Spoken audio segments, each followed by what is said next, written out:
Good morning, or good afternoon, or the middle. My name is Josh. I'm an investor at ParaFi Capital. And today, I'm excited to be speaking about the how stablecoins. And this has kind of been a long journey of coming to terms with a gripe that I have is most content that our space produces, it's about the why, which obviously is important, but there's not much on the how. Quick disclaimer, who are we as ParaFi? We're a multi-strat investment firm in the space, roughly $2.5 billion assets under management, and we've been investing in stablecoins and crypto since 2018, where it's been a central thesis of the firms.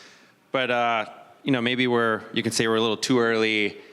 I think we're at this inflection point, which several others have probably brought up today, where you're now going to see the how put to use, and what's unlocked that. There's three categories, in my opinion.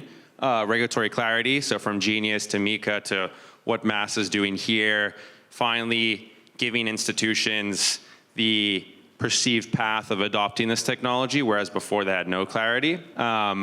Institutional adoption is obviously critical, but you're seeing ramping pressure to now find out ways to use stablecoins, to implement them, and it's catalyzed, at least from my seat, the most active kind of set of conversations I've seen, and category-defining transactions, right? So Stripe and Bridge unlocked a lot of talent in the space, and then of course Circle's IPO showcased the public equities market's demand for stablecoins. So just a quick journey. There's over 250 million unique digital wallets that interact with the stablecoin today. We run rate more than Visa as a technology. So there's a saying that great technologies start as toys. We're most definitely beyond that phase. And today, I think we have a system to move monetary value that is finally ready for institutional use. So, why stablecoins? I think I try to sum it up here for you. You just memorize this and you've got the whole day. I'm joking. But rapid settlement, transaction costs, accessibility, and programmability. The issue that I stumbled with in my diligence and conversations over the last 3 years as I've built out our payments thesis, people struggle with the how. So if you're a PM at a Fintech, if you're the CEO of a regional bank, you're getting all this pressure from stakeholders, you're watching YouTube videos on stablecoins, but you don't actually know how you can use them today. And so we're going to go on a very, very brief journey through 4 different business models and how you can adopt stablecoins and what potential partners could be. And we're going to start on the consumer fintech side. And there's 2 angles here. One is unlocking greater LTV in your customers, and the second is how can you shave down costs to increase your operating margin. On the former, you truly unlock a new set of product features with stablecoins.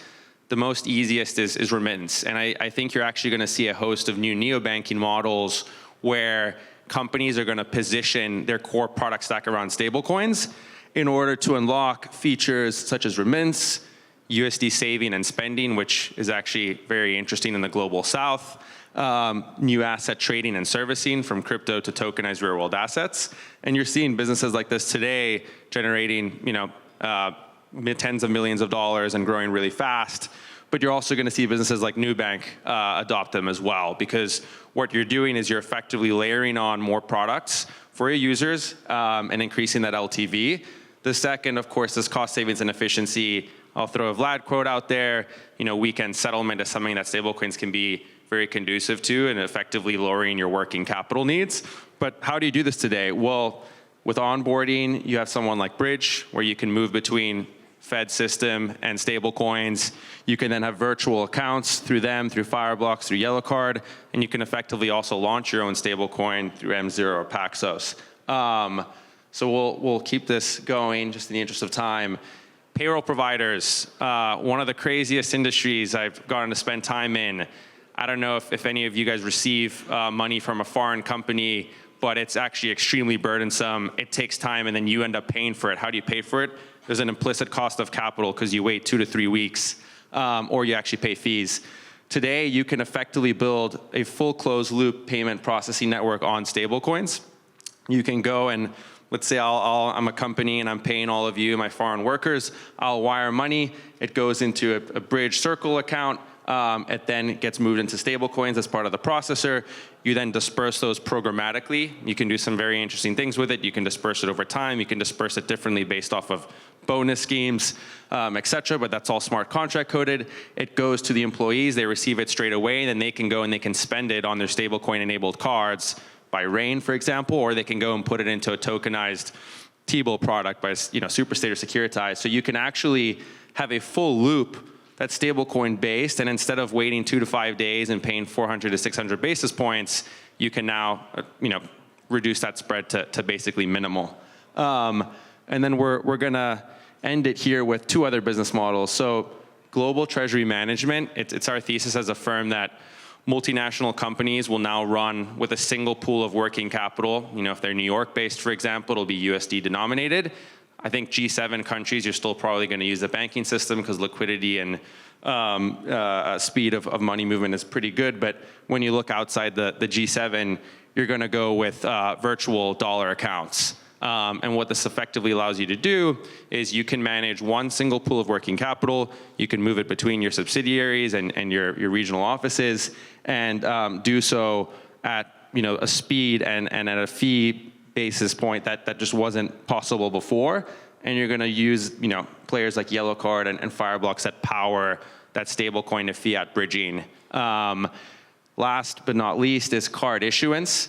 So if ever you worked at a fintech, when you actually start a Visa card process, you have to put up this collateral, and it can actually be pretty burdensome. What stablecoins allow is, with blockchain transparency and instant settlement, your transactions can now be a lot more, one, easily to track, but more importantly, they're instantly settled, and so you can reduce that collateral requirement tremendously, allowing you to free up that capital for other uses, whether that's spending on CAC, for example. But then also you can now address a global user base with one Visa principal membership. We'll see if that changes. The idea is that your users can go and spend dollars anywhere abroad, which also opens up the aperture for what people can spend money on. So I kept it very high level. If you want more information, we've published research on this, and it's something that's very close to us as a firm.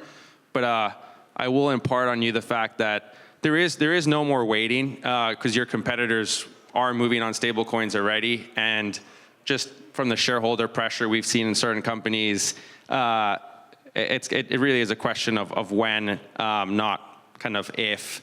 And there are sufficient companies and infrastructure that allow you to do this today. So you shouldn't feel concerned about how hard is this going to be. It's more so finding the right folks to work with. Thank you.